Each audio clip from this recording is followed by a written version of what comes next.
Hello all of you beautiful people, Jules here for WhatCulture.com, and here's the thing. At the end of the day, video games are entertainment. They are to be enjoyed, but sometimes the people making these video games, well, they're anything but pleasant. So let's take a look at them. As I'm Jules, this is WhatCulture.com, and these are 8 of the scummiest moves made by video game publishers.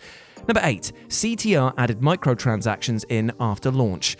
After Crash made his big comeback in 2017 with the Insane trilogy, things looked to be okay for Activision. It was clear that people wanted to see more of the Bandicoot, and so they geared up to remake his kart racer. And when it dropped in 2019, it came out to equally great reviews.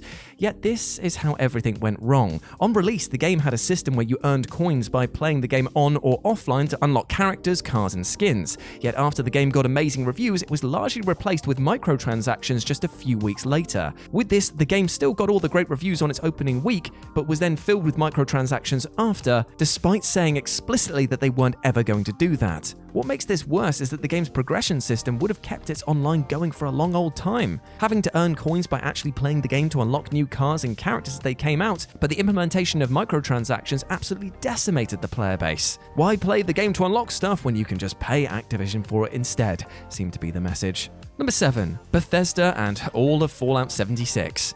So it's pretty safe to say that this game's launch did not go well, with crashes on the servers, glitches all over the place, and a day one patch bigger than the game itself. It's no surprise that some fans wanted refunds on this utterly broken product. Well, Bethesda being Bethesda stopped giving refunds on Steam for a while during the game's week of release because so many fans were unhappy with the product they had bought. Next up came lying about the special edition of the game. With the Power Armor edition of this title, you got a bag that wasn't even the right material as was stated on the box, along with a helmet made out of cheap glue that could actually give you a lung infection, all done at an attempt to reduce costs. If you wanted the bag replaced, you could submit a ticket on the Bethesda site to get a replacement bag, but if you did, a glitch on the site took you to a page where you could see hundreds of people's details.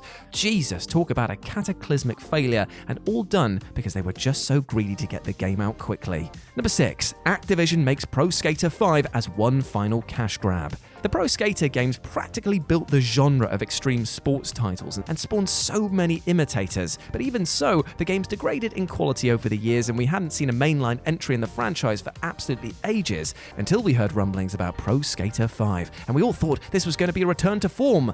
Oh, how wrong we were. So Activision had the Pro Skater license for several years and it was about to run out, so they took the chance to make some money by making a mainline entry in the series before it ran out entirely and they couldn't use the brand. However, this led to a rushed development which ranked it as one of the worst games of that year. They rushed this game out the door to make some quick money and made it a mainline entry just to draw in those fans.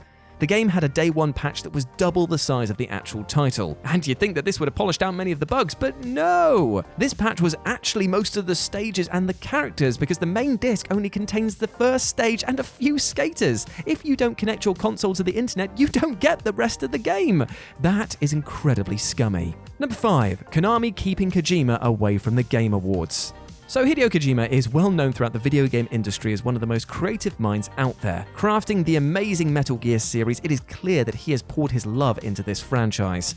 However, what Konami did to him when The Phantom Pain was released was some of the scummiest things ever seen in the video game industry. Konami started by cutting Kojima's name from the promotional material leading up to the release of the title. This act of pettiness seemed to come out of the current CEO of Konami wanting him out of the company for personal reasons. But not only that, they didn't even let Kojima finish the game, as anyone who's beaten this title will know. This is bad enough, but at the Game Awards that year, Konami banned Kojima from attending the event so he couldn't even accept the award for all the hard work that he'd done. Luckily, the show and crowd called Konami out on this and gave him a special shout-out during the event. But when you take a look at things, it's clear that Hideo Kojima had the last laugh because Death Stranding sold incredibly well. Meanwhile, Konami has not done so well, and they've largely moved away from video games as a whole. But at least this is the only time they'll appear on this list, right? Right? Number 4, Konami removed PT from the PSN store. Oh dear, couldn't stay out of the controversy for long here, could you? Because this was basically a slap in the face to fans of Silent Hills. Now, PT was a return to form for the classic horror series that had been going downhill for years at this point. And soon PT was one of the most talked about horror experiences of the last decade or so. The teaser was completely free yet had plenty of content that kept people talking about it and trying to solve the game's secrets. However, after Konami fired Kojima, they also cancelled Silent Hills, shocking the video game industry. Adding insult to injury, they removed the free teaser from the store and stopped people who already had it from re-downloading it. Another act of pettiness that we now just expect from this once great company. Number 3. Atlus not letting you stream Persona 5. So advertising your game is an important factor, even if it's a mainline entry in a franchise as big as Persona. The RPG has accrued a massive following over the years and has a loyal fan base that is always out there to show their love and support. However, Atlus, well, they clearly had other plans. When Persona 5 released, Atlus said that people were not allowed to show gameplay or cutscenes after a certain point, meaning that streamers and reviewers couldn't show parts of the game through fear of being taken down by Atlus. The point was because they thought that people would just watch playthroughs as opposed to buying the game. And this continued with Persona 5 Royal when they set out the guidelines that you had to follow in order to play the game on a stream. And you know what? These guidelines were impossible to meet for some players, as they included adding watermarks and editing out cutscenes. These restrictions most likely hurt sales of the game, as they cut out a large part of the gaming community in a way that most companies wouldn't even dream of doing. Stopping people from streaming the game put people off the title. This decision ended up hurting fans and the community that loved the Persona games, which is a shame because Persona 5 is actually amazing, but it was hurt by a scummy decision. Number 2. Rockstar bragging about overworking employees. It's no doubt that developers put blood, sweat, and tears into their work, all to bring us amazing worlds to explore and unforgettable stories that stay with us for years to come. However, when the studio starts boasting about overworking its staff, well, you start to think to yourself, was this necessary?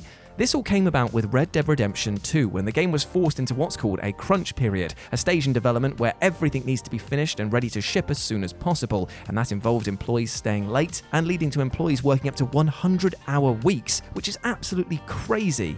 Unfortunately, this is quite a common occurrence in the gaming industry, but Rockstar specifically stands out here, and this all came about when co-founder of Rockstar Dan Houser praised these people for this unhealthy behavior. Now, it's stated that this wasn't a forced crunch experience, as Rockstar never made anyone work overtime, but if you're a developer on a project, you want it to be its best, and if it fails, it looks bad on you. Maybe we could have done without a side quest or two if it meant that the team got a good night's sleep, right? And number 1, Riot Games silencing people who'd been sexually harassed. It's fair to say that League of Legends is one of the biggest games on the PC, going strong for over 11 years and with a cast of diverse and fun characters that reach over 100 in number. It's a blast to play. However, behind the scenes, Riot wasn't exactly the healthiest place to work.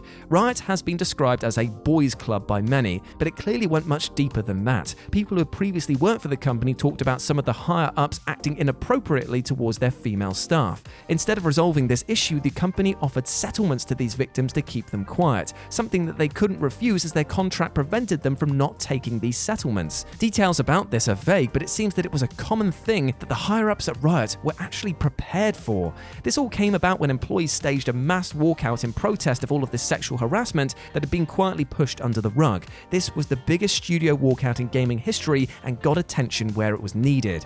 Something like this should not be happening anywhere, let alone at the workplace. And there we go, my friends. Those were 8 of the scummiest moves made by video game publishers. I hope that you enjoyed that, and please let me know what you thought about it down in the comments section below. As always, I've been Jules. You can go follow me over on Twitter at RetroJ0, or you can swing by Live and Let's Dice. It's where I do all of my streaming outside of work, and I do that on a Wednesday and a Sunday.